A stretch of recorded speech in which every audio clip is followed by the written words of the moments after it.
kind of got you rolling. What did you think of his performance and what it meant for getting off to a good start tonight after the way you guys started last week? Can't worry about next week. Last week. Last week. Yeah, that's behind us. I thought Miles played great.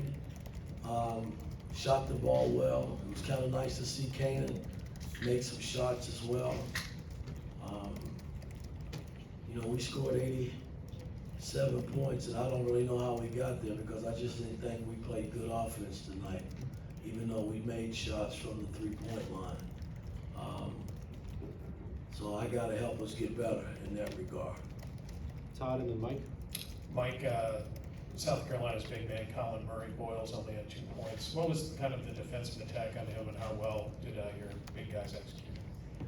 Well, I thought we did a great job on him. I mean, we got him in foul trouble, and I didn't think that they would let Malik play one-on-one a lot, so they kind of came down from what we call the soft spot on Malik, and we refused to let him play. We doubled him from the backside a little bit and showed him different looks, some from the top, and he struggled a little bit tonight.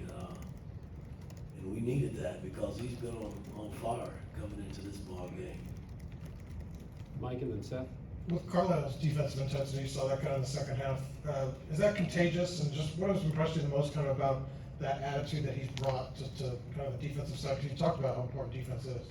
No, I think with all of our perimeter players, I said this in the locker room after the game, we got to get better in defending off the bounce. It's a lot of great college teams and great coaches that got players that can really make plays off the bounce, and we just got to get better in that regard where we're not allowing teams to play in the paint. For instance, I thought tonight we weren't really good in that area.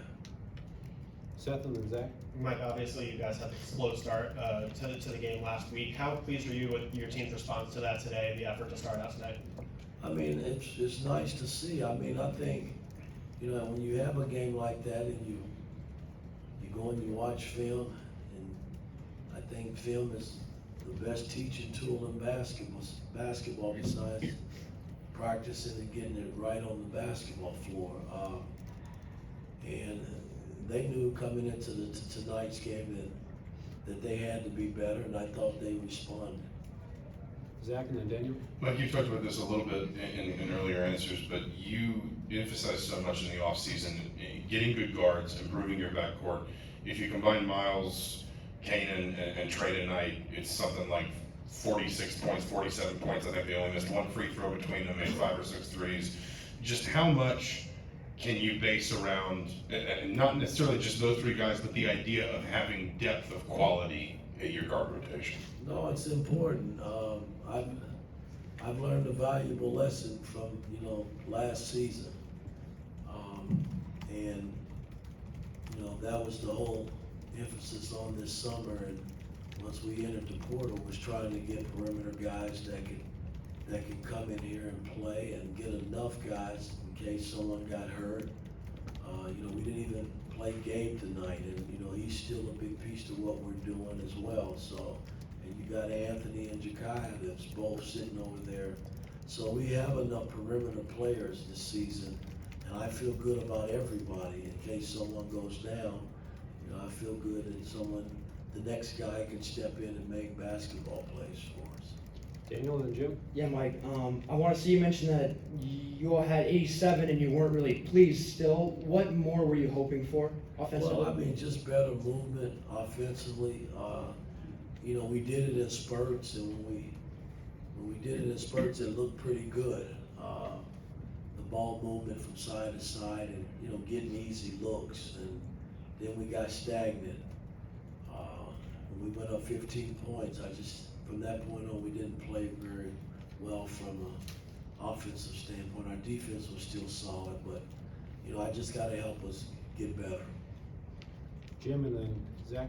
Coach, you guys had a lot of action from a lot of different players, especially in the first half, scoring-wise. McKenzie and Baco especially one of those. But in the second half, he only had a couple shots up, scored a couple of points. Is that from just having a lot of options or from kind of losing him? No, I don't think we lost him. Other guys were scoring as well. know, this team is not predicated on one guy now. You know, we have enough guys that can put the ball in the hole if they play the right way and play unselfish. And, you know, we only had 12, 13 assists tonight, and that's not good. You know, I mean, we gotta be better in that area. We had, you know, been moving the ball and, you know, we gotta have more assists. You know, 12 assists is not gonna get it. Zach and then Quinn.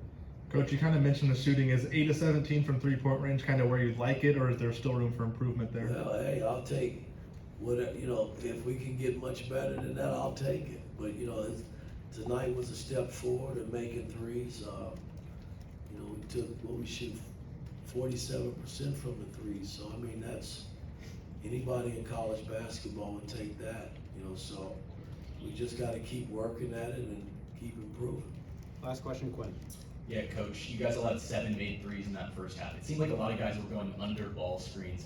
Was that talked about at the halftime break? Because in the second half, just 1 made 3 allowed. Well, we cleaned it up a little bit, but, you know, we just, you know, when guys are making threes, you know, you can sit and shake your head and, you know, my thing is you're not close enough. You know, if you're able to just catch and shoot the basketball, and we got to get better in that area. I mean, where guys are just not comfortable catching the ball and lacing it up, you know. And I thought the first half we were awful in guarding the 3-point line, and they made us pay for it. Thanks, Coach.